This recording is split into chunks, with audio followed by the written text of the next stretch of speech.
Monsieur Souchot, bonjour. Votre avis vient d'être adopté en plénière du Comité des régions. Félicitations. Ce fut un petit peu un vote marathon. Alors, dites-nous, quelles sont les principales recommandations de votre avis, à la fois en termes de régulation des marchés, de convergence des aides directes, de verdissement et de développement rural? Eh bien, les principales recommandations de l'avis qui viennent d'être votées très largement, en matière de régulation, on en admet le principe, il faut aller plus loin.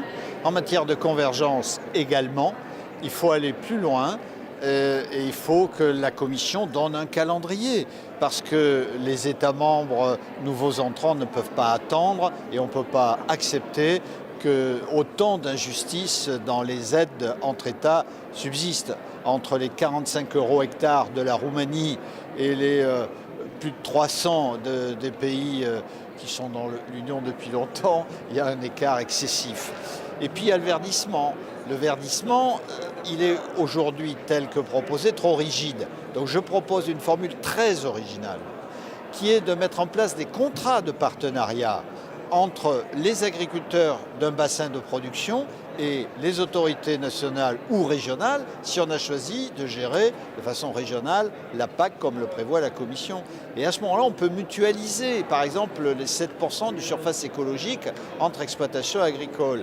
Je crois, et c'est un axe fort sur ce point, qu'on ne peut pas imposer de façon égale à toutes les exploitations de toute l'Europe le même régime sur le verdissement et les mêmes 7% de surface écologique. Il faut s'adapter à la réalité des territoires sans remettre en cause l'objectif de la Commission européenne.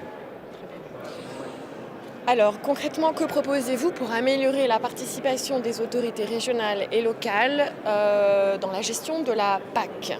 Alors, améliorer la participation des autorités régionales ou locales et régionales dans la gestion de la PAC est un élément fondamental. C'est un des enjeux de la prochaine période, la gouvernance partagée. On ne peut pas au Comité des régions et dans toutes les instances européennes parler de gouvernance multiniveau sans la mettre en œuvre sur quelque chose d'aussi essentiel. Je propose donc que des représentants des régions soient associés à la mise en œuvre par la Commission de tous les actes délégués. Et puis, je crois que dans le contrat de partenariat que propose la Commission signé entre l'Union européenne et chaque État membre doit étroitement associer les autorités locales et régionales. Sinon, on ne pourra pas mettre en place le cadre stratégique commun dans de bonnes conditions tel qu'il est prévu. Donc, je crois que vraiment, les autorités locales et régionales ont un bel avenir dans la gestion fine de la PAC parce qu'on voit bien aujourd'hui, à travers les interventions des uns et des autres, il n'y a pas une agriculture en Europe. Il y a une multitude d'agricultures, une diversité de l'agriculture. S'il y a diversité, il faut des mesures aussi très diversifiées et donc il faut de la latitude aux autorités locales et régionales. Très bien. En termes de calendrier maintenant, quelles sont les prochaines étapes, premièrement? Et deuxièmement, êtes-vous confiant sur le fait que le Parlement européen retienne vos recommandations?